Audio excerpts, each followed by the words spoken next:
Don't ever buy vintage just because the initial purchase price is inexpensive. Hi, and welcome to this episode of John's Motorcycle Rescue and Review. Today, I am once again with Honda's CB750K model. It's a 1979, and I just got a new stator for it, a Rix stator. And so I'm going to be pulling this cover off and pulling my wiring out for the stator, and we're going to replace the stator that's in the bike with the new Rix unit. So I'll go ahead and put the camera here on time lapse and we'll get into it.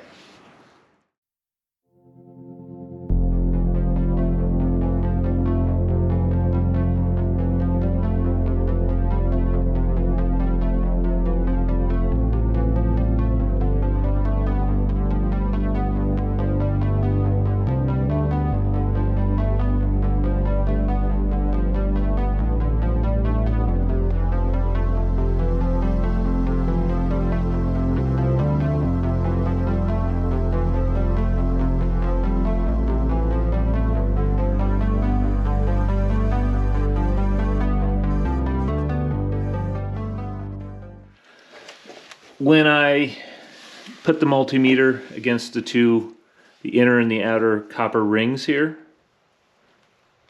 I should get a reading, and I'm not getting anything. So that lets me know there's I've tried it multiple different ways here. I'm just not getting any readings, so that lets me know that this rotor is bad. So I've ordered a new Rix rotor for this now, and now I need to pull this nut off, and then I also need to pull the rotor. So I'm going to try to get this nut off here now, see what I can do. So next step, it's a 17mm nut here.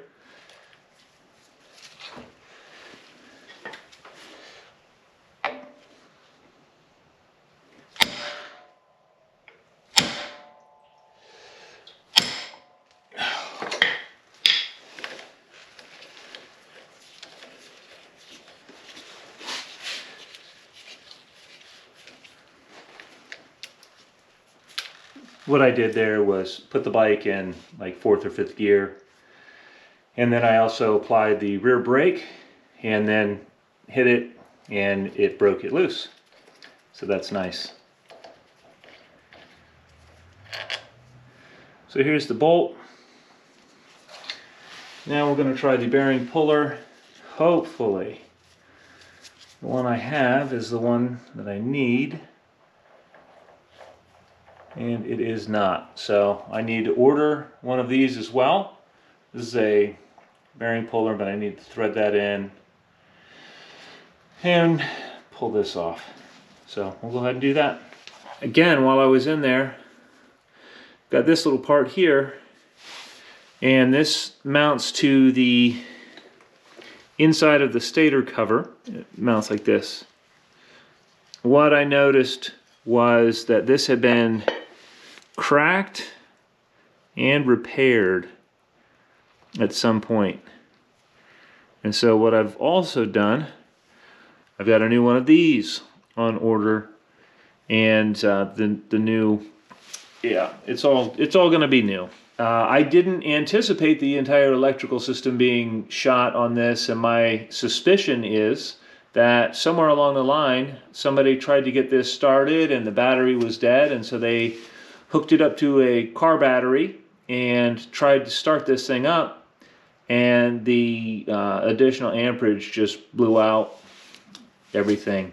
I could be wrong there, but you know, I've seen that happen. I've actually I've actually done that to a bike myself. I've ruined the electrical system by trying to start it with a car when I was much younger.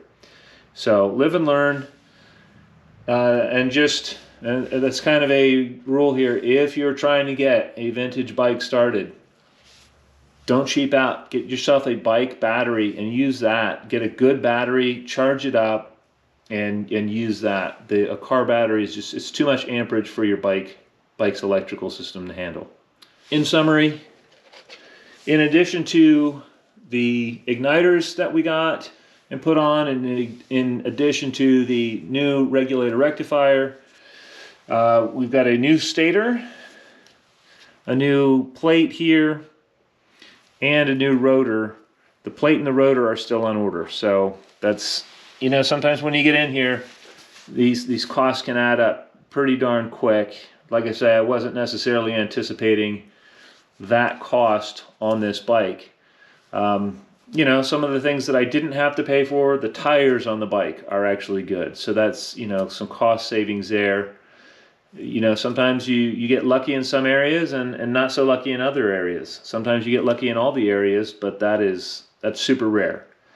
Okay, we are back in the project here, and I've got some new things in the mail.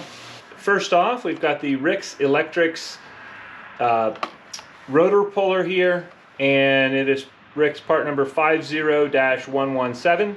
So we're going to remove the old rotor, and to do that we just thread this bad boy in. Okay, that is a 19mm socket, and while the bike is in gear and the rear brake is on, put some tension on that.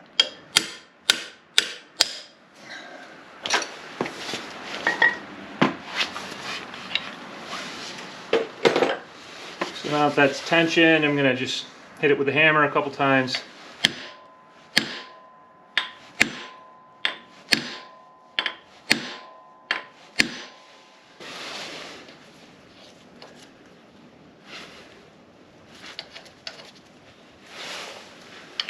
So we'll repeat that process here.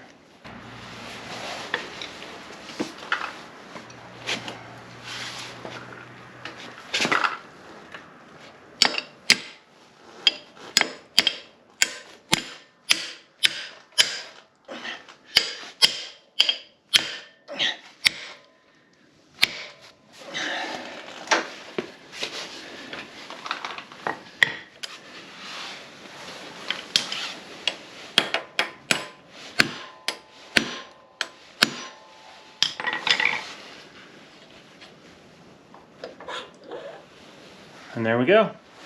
There's a new rotor from Rix.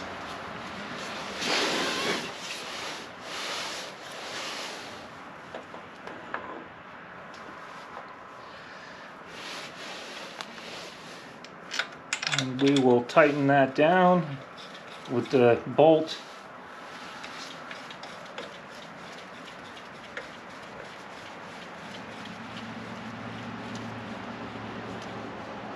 And that, as we tighten the bolt down, it's actually going to draw the rotor onto the motor here. And this is a 17mm. And again, I've got the bike in gear. I've got it probably in 4th gear right now. And then I'm also, as I'm tightening this, I'm going to be applying the brake. I'm just going to kind of hand tighten it first here, and then we're going to tap it with a hammer a little bit just to make sure it is on there solidly. I don't want the bike going forward, so I'm going to hit the brake here.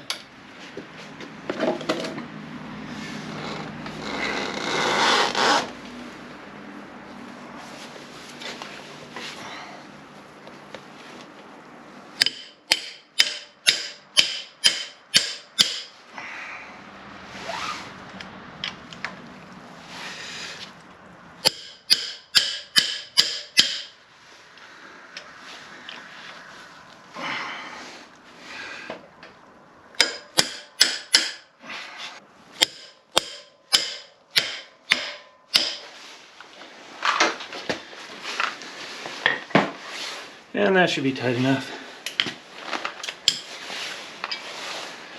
So, new rotor is on there. Just out of curiosity, going to measure the ohms between the two copper rings here. Looks like we're getting about 3.6 ohms everywhere we do that, so that is a good sign. On the old rotor, we were not getting a reading at all. New parts here. These are the old ones. These are the new ones. This actual housing itself was cracked in several places. I also got new brushes although these brushes don't look too bad, and I will save these for future use. I did get 2 new Honda OEM brushes for this, so we're going to go ahead and install those as well when we do this.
Okay, I'm here with the CB750K, and I have just installed a new electrical rotor on this thing, a new stator, new brushes, new brushing plate, new brush plate, and new igniters, and even a new regulator rectifier. So I am ready to fire it up. I've got it finally all back together, and I am hoping when I do here that we'll actually get some charge.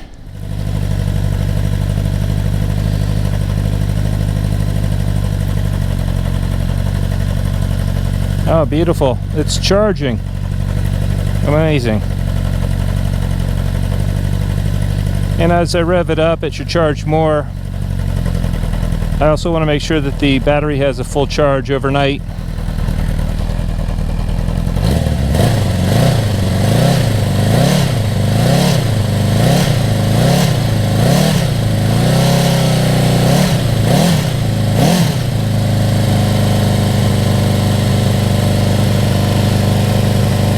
Beautiful. Look at that. I hope you found this video entertaining and informative, and until next time, enjoy the ride.